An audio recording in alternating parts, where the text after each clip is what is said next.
اگر والدین، تم سب بچے بیٹھے ہو، والدین کو اپنی جنت بنا لو، ماں باپ کو اپنی جنت بنا لو، ان کی دعا لے لو۔ میرے نبی نے فرمایا کاش میری ماں زندہ ہوتی۔ ماں کا خاص طور پر منشن کیا، میری ماں کیوں کہ باپ کو تو دیکھا ہی نہیں، اور ماں کو دیکھا ہے 6 سال۔ میری ماں زندہ ہوتی اور میں عشاء کی نماز کے مصلی پہ کھڑا ہوتا اور میرے گھر سے میری ماں کہتی محمد، تو میں ماں کے لیے نماز توڑ دیتا۔ میرا نبی کہہ رہا ہے۔ اور جب آپ حج پہ تشریف لے گئے اور ابوا کے میدان سے گزرے جہاں میرے نبی کی والدہ کا انتقال ہوا تھا، اس بات کو 57 سال گزر چکے ہیں۔ 6 برس کی عمر میں مدینہ سے نکلے 3 افراد، میرے نبی کی ماں، میرے نبی کے والد کی باندی ایمن، وہ بھی ماں ہیں، انہوں نے بھی دودھ پلایا تھا میرے نبی کو۔ 2 مائیں ہیں، ایک دودھ پلانے والی، ایک پیدا کرنے والی، اور ایک میرے نبی ہیں۔ جب ابوا کے پہاڑوں میں پہنچے تو اچانک ہارٹ اٹیک سے حضرت آمنہ 25 سال کی عمر میں انتقال فرما گئیں، اور میرے نبی نے اتنا اس کا غم لیا۔ 6 سال کا بچہ، میں سن 2000 میں وہاں گیا تھا، میرے آنسو نہیں رکنے کو آ رہے تھے کہ کہاں میرے نبی کی ماں کو اللہ نے اٹھایا، نہ کوئی آسرا، نہ کوئی سہارا، نہ کوئی رشتہ، نہ کوئی جھولی، نہ کوئی چھاؤں، ایسے تنہا یتیم کر دی۔ جب ان کو پتھروں میں دبا کے نیچے اترے، ایمن کو سے ہاتھ چھڑا کر بھاگے اور اوپر پہاڑی پہ چڑھ گئے۔ جب ایمن پیچھے گئیں تو ایمن نے کیا دیکھا کہ ابوا کے پہاڑ بھی رو رہے ہوں گے، اب ماں کی قبر کو چمٹ کے ایسے اوپر لیٹے ہوئے تھے، قبر کو پکڑا ہوا تھا، اوپر لیٹے ہوئے تھے۔ جب ایمن قریب آئیں تو سنا آپ کہہ رہے تھے اماں جی، آپ کو تو پتہ تھا آپ کے سوا میرا کوئی نہ تھا، آپ مجھے چھوڑ کے کہاں چلی گئی، کیوں چلی گئی؟ 6 سال کا بچہ پہلی موت دیکھ رہا ہے تو ان کو سمجھ میں نہیں آ رہا کہ میری ماں کے ساتھ ہوا کیا ہے۔ ایمن نے اٹھانا چاہا، آپ نے اٹھنے سے انکار کر دیا۔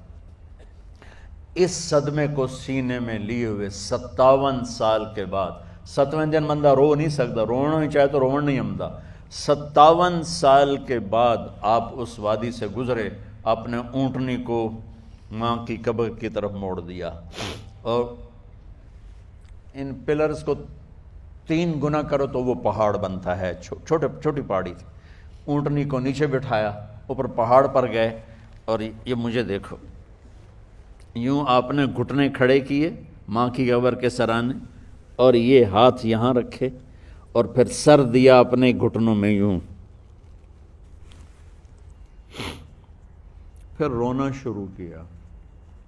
اتنا روئے، اپریل کا مہینہ تھا، دھوپ سر پہ پڑ رہی تھی، ہم تو ٹھنڈی دھوپ میں بیٹھے ہیں، شدید دھوپ میں بیٹھے تھے، اور اس کنڈیشن میں یہ بچوں کا سٹائل ہوتا ہے، جب لمبا رونا ہو تو وہ یوں بیٹھتے ہیں سر اندر دے کر۔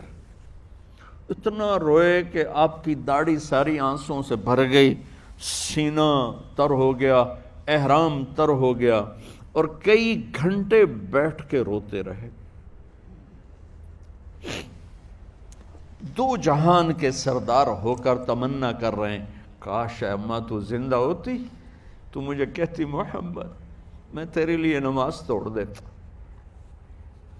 اور میرے نبی نے، یہ بچیاں غور سے سنو، میرے نبی سے پوچھا گیا یا رسول اللہ قیامت کب آئے گی؟ آپ نے فرمایا یہ تو اللہ کو پتہ ہے۔ نے کہا یا رسول اللہ کوئی نشانی بتا دیں، تو آپ نے فرمایا جب بچیاں ماؤں کو ذلیل کریں گی تو قیامت آ جائے۔ جب بیٹیاں ماؤں کے ساتھ بدتمیزی کریں گی اور ماؤں کو ذلیل کریں گی تو قیامت آ جائے گی۔ ایک ماں بیٹی کو میں بھول نہیں سکتا، ماں کے موٹے موٹے آنسو گر رہے تھے، اور بیٹی ماں سے کہہ رہی تھی بھوک نہیں، ہماری اپنی پنجابی زبان، بھوک نہیں، اوئے ہوئے ہوئے ہوئے، یہ تو ہم نوکر کو کہتے ہوئے ڈرتے ہیں، وہ ماں سے کہہ رہی تھی بھوک نہیں، یعنی بکواس نہ کر، اور وہ آگے چپ، صرف آنسو اس کے گر رہے تھے ایسا۔ شاید وہ یاد کر رہی تھی کہ 9 مہینے کیسے اس کو میں نے پیٹ میں پالا، جنتے ہوئے کتنی تکلیفوں سے گزری، اور اس کو دودھ پلاتے ہوئے کتنی راتیں میں نے کاٹ کاٹ کے گزاریں، اور اس کے پیشاب دھوتے ہوئے کتنی دفعہ میں سردی میں ٹھٹھری، اور آج جو مجھے کہہ رہی ہے بھوک نہیں۔ اس لیے میرے نبی نے فرمایا جس نے ماں باپ کو دکھ دیا، سنو غور سے بچوں سارے سنو، جس نے ماں باپ کو دکھ دیا اس پہ اللہ کی لعنت، اس پہ فرشتوں کی لعنت، اس پہ زمین آسمان کی لعنت، نہ ان کی نماز قبول ہے، نہ روزہ قبول ہے، نہ صدقہ قبول ہے۔ میرے نبی کی زندگی کا دوسرا روپ حقوق العباد، نماز حقوق اللہ میں آ جاتی ہے، میں حقوق العباد کی تھوڑی سی وضاحت کر رہا ہوں۔ ماں باپ زندہ ہیں تو دعا لے لو، والدین سے کہتا ہوں بچوں کو عزت دو، جہاں اولاد ماں باپ کے حقوق ہیں وہاں اولاد کے حقوق ہیں، اولاد کو عزت دو، اولاد کو عزت دو، اولاد کو عزت دو۔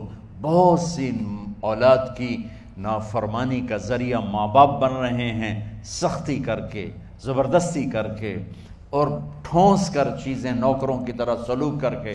میرے نبی کے گھر میں جب بیٹی فاطمہ ملنے کے لیے آتی تھیں تو میرے نبی بیٹھے نہیں رہتے تھے، یا اب چیئر پہ بیٹھے ہوئے بی بی فاطمہ آ گئی، اب زمین پہ بیٹھے ہوئے ہیں بیٹی آ گئی، اب چارپائی پہ لیٹے ہوئے ہیں بیٹی آ گئی۔ میرے نبی کیا کرتے تھے؟